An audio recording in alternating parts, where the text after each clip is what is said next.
The night was darker than usual in London, the kind of night when even the streetlights seemed tired, their yellow glow flickering against puddles on the pavement.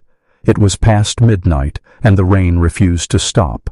The wind howled through the narrow streets, echoing between the stone buildings like a lost soul, crying for help. Ozzy Osbourne, wrapped in a long black coat, walked out of a small recording studio tucked in a quiet corner near Soho. He had spent the last 6 hours trying to record a new track that just didn't feel right. His voice was strong, but something in his heart wasn't. There was a strange emptiness inside him, the kind that fame, money, and applause couldn't fill. As he stepped into the rain, he pulled his hood up, muttering something to himself.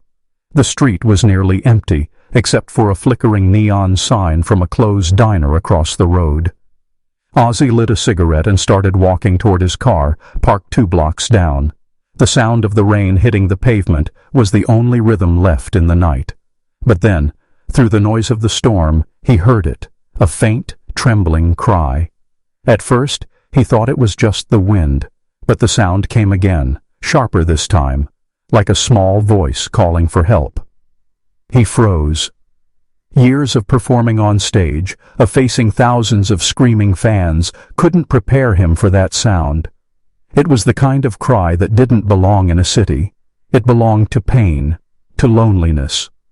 Slowly, Ozzy turned toward the alley beside the studio. The place looked abandoned, with trash bins overflowing and rainwater running through the cracks like tiny rivers. He hesitated for a moment, then took a few steps in. The darkness seemed thicker there, pressing against him. He could barely see, but the sound guided him, soft sobs hidden under the noise of rain. A few steps further, he saw a small figure curled up beside a dumpster, a child, no older than 10, soaked to the bone, shivering under a torn blanket. The boy's face was pale, his lips trembling, and his eyes were wide open, staring at the ground as if afraid to move. Ozzy's cigarette slipped from his fingers and fell into the water with a hiss. He knelt down slowly, careful not to scare the child. "Hey, kid," he said softly, his voice deep but gentle. "What are you doing out here?" The boy flinched but didn't answer. He looked up just enough to see Ozzy's face under the hood. His eyes were full of fear, the kind of fear that comes from too many cold nights and too little kindness. Ozzy slowly removed his coat and wrapped it around the boy's shoulders. The coat was heavy and warm, and the boy's shaking eased just a little. "You'll freeze out here," Ozzy murmured. "Come on, let's get you somewhere dry." The child whispered something, but the rain swallowed his words. Ozzy leaned closer. "What did you say?" he asked. The boy's voice came out weak and broken. "I don't have anywhere to go." Something inside Ozzy cracked. He had seen many broken things in his life. Broken guitars, broken friendships, broken people, but nothing like this. A child, lost in the rain, abandoned by the world. He gently lifted the boy in his arms. The child was light, far too light for his age. "Don't worry, mate," Ozzy whispered, tightening his hold. "You've got somewhere to go now." He carried the boy back through the alley, shielding him from the rain as much as he could. When they reached his car, Ozzy laid him on the back seat, turned on the heater, and gave him a bottle of water from the console. The boy drank slowly, his hands shaking. Ozzy looked at him through the rear-view mirror. "What's your name, kid?" The boy hesitated. "Eli," he said finally. "My name's Eli." Ozzy nodded. "All right, Eli. I'm Ozzy." The boy looked up with a faint spark of recognition. "You're the singer?" Ozzy gave a half-smile. "Yeah, something like that." He started the car and drove through the empty streets, unsure where he was heading. His mansion was big and warm, but bringing a homeless child there felt strange, risky even. Yet the thought of leaving him anywhere else felt worse. The rain showed no mercy that night. The city felt haunted, every drop echoing like a reminder of how cold the world could be. Finally, Ozzy made a decision and turned the car toward his home. When they arrived, the housekeeper looked shocked. Ozzy, drenched and carrying a half-conscious child, looked like something out of a dream. "Get some towels, please," Ozzy ordered softly, "and some food, anything warm." The boy barely moved as Ozzy set him down on a couch near the fireplace. His skin was icy cold. Ozzy grabbed a towel and began drying the boy's hair himself, slow and careful, as if afraid he might break. Minutes later, a bowl of soup arrived. Eli ate like he hadn't seen food in days. Maybe he hadn't. Between bites, he whispered fragments of his story. His mother had died last winter. His father had disappeared long before that. He had been living on the streets, sleeping wherever he could. Bus stops, abandoned shops, and sometimes behind the bakery, where the smell of bread helped him forget hunger for a while. Ozzy listened in silence, his heart heavy. He had written songs about pain, about loss, about the darkness in the world. But hearing it from a child made it unbearable.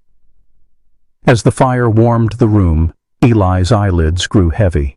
Ozzy covered him with a blanket and watched him sleep. The boy's small face relaxed, no longer twisted by cold or fear. In that quiet moment, Ozzy felt something he hadn't felt in years. Peace. He sat there for a long time, staring at the fire, his mind drifting back through memories of his own troubled childhood, the chaos, the mistakes, the wild years that nearly destroyed him. Maybe, he thought, saving this child was a way of saving a part of himself. The next morning, the rain had stopped, but the clouds still hung low. Ozzy found Eli awake, staring at the garden through the window. "Morning, mate," Ozzy said, handing him a cup of hot chocolate. "Feeling better?" Eli nodded, his small hands gripping the cup like it was gold. "Thank you," he whispered, "for everything." Ozzy smiled. "Don't thank me yet. You need clean clothes, a doctor, and maybe a proper place to stay. We'll figure it out." Over the next few days, the mansion that was once silent filled with life. Ozzy's staff found clothes that fit Eli, and a local doctor checked on him. He was underweight, but healthy enough to recover with care. Ozzy took him around the house, showing him guitars, gold records, and photos from his decades-long career. Eli's eyes widened as he pointed at a framed picture of Ozzy performing in front of thousands. "That's really you?" "Yeah," Ozzy chuckled. "A long time ago. I used to scream a lot on stage." Eli laughed for the first time, a sound that made Ozzy's heart lift. The boy's curiosity was endless, about music, about life, about everything. And for the first time in a long while, Ozzy had someone genuinely listening to his stories, not because he was a rock legend, but because he was a human being who cared. One afternoon, while sitting near the piano, Eli asked quietly, "Why did you help me that night?" Ozzy thought for a moment. "Because I saw myself in you," he said. "Lost, alone, and scared. I know what that feels like." Days turned into weeks, and Eli began to smile more often. He followed Ozzy everywhere, asking about music, guitars, and the strange world of fame. Ozzy even wrote a new song, inspired by that night, a soft, haunting melody about rain and redemption. Eli would sit near the piano, humming along, his voice light and pure. But peace never stays too long in a life like Ozzy's. One evening, as news spread about a homeless child living in Ozzy Osbourne's mansion, reporters camped outside his gates. Flashing lights, microphones, and headlines filled the air. Some accused him of using the boy for publicity. Others questioned his sanity. Ozzy didn't care. Not this time. He closed the gates and shut out the noise. Eli, however, was frightened. "Am I causing trouble?" he asked, eyes full of guilt.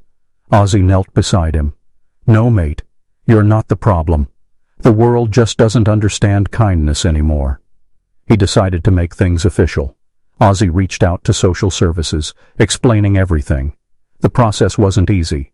There were background checks, meetings, and questions. Some doubted his sincerity, given his wild past, but Ozzy stayed patient. He had faced worse: addiction, fame, and public judgment. He wasn't going to lose this battle. After weeks of waiting, the approval finally came. Eli was placed under Ozzy's guardianship until they could find long-term arrangements. But by then, the bond between them was unbreakable.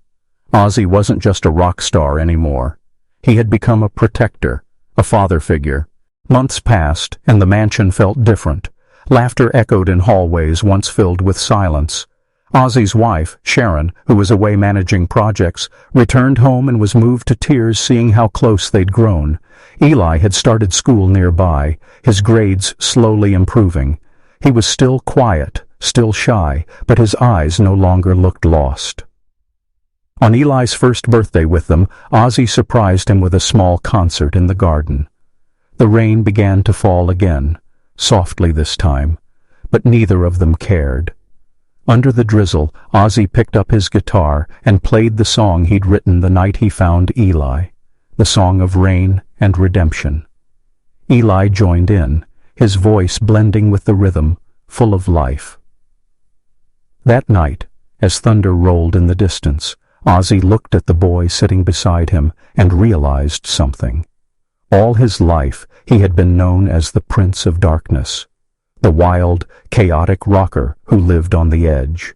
But maybe, just maybe, there was still light left in him, a light bright enough to save one lost soul from the rain.